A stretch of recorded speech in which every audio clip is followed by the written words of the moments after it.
നമ്മുടെ മനസ്സ് കാണാൻ സ്വന്തം കണ്ണുകൾക്കേ കഴിയൂ. അതുകൊണ്ടാണ് മനസ്സ് വേദനിക്കുമ്പോൾ വേഗം കണ്ണു നിറയുന്നത്. വിട്ടുനിൽക്കുക. സമയം കളയുന്ന കാര്യങ്ങളിൽ നിന്നും, ആരോഗ്യം നശിപ്പിക്കുന്ന പ്രവർത്തനങ്ങളിൽ നിന്നും, മനസ്സമാധാനമില്ലാതാക്കുന്ന ബന്ധങ്ങളിൽ നിന്നും.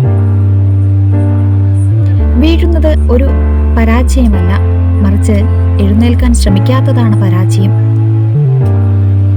നിങ്ങളുടെ കുറവിനെക്കുറിച്ച് തുറന്നു പറയാൻ മടിയുള്ള ഒരു സുഹൃത്തിനെ നിങ്ങൾ ഒരിക്കലും വിശ്വസിക്കരുത്.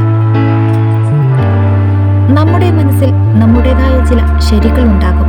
അത് മറ്റുള്ളവർ മനസ്സിലാക്കണമെങ്കിൽ നമ്മുടേതായ അനുഭവങ്ങൾ അവർക്കും ഉണ്ടാക്കണം.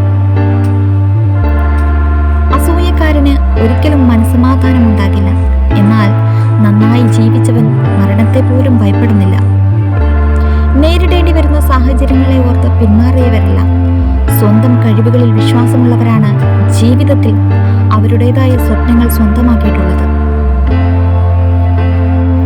മനസ്സറിഞ്ഞ് സ്നേഹിച്ച ഒരാളെയും മരിക്കുവോളം മറക്കാൻ കഴിയില്ല. പകരമായി എത്തിയവരാരും അത് നികത്തുകയുമില്ല. അവഗണനയും പരിഗണനയും തിരിച്ചറിയുന്ന നിമിഷം മുതൽ നമുക്ക് നമ്മുടെ വില കൃത്യമായി മനസ്സിലാകും.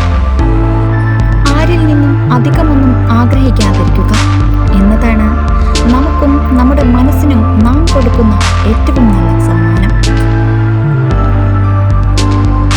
നിങ്ങളുടെ സത്യസന്ധത ആരുടെ മുൻപിലും നിങ്ങൾ വിശദീകരിക്കേണ്ട ആവശ്യമില്ല. കാരണം നിങ്ങളിൽ വിശ്വാസമുള്ള ഒരാൾക്ക് അതിൻ്റെ ആവശ്യമില്ല. നിങ്ങളിൽ വിശ്വാസമില്ലാത്ത ഒരാൾ എന്തു പറഞ്ഞാലും അത് വിശ്വസിക്കുകയുമില്ല.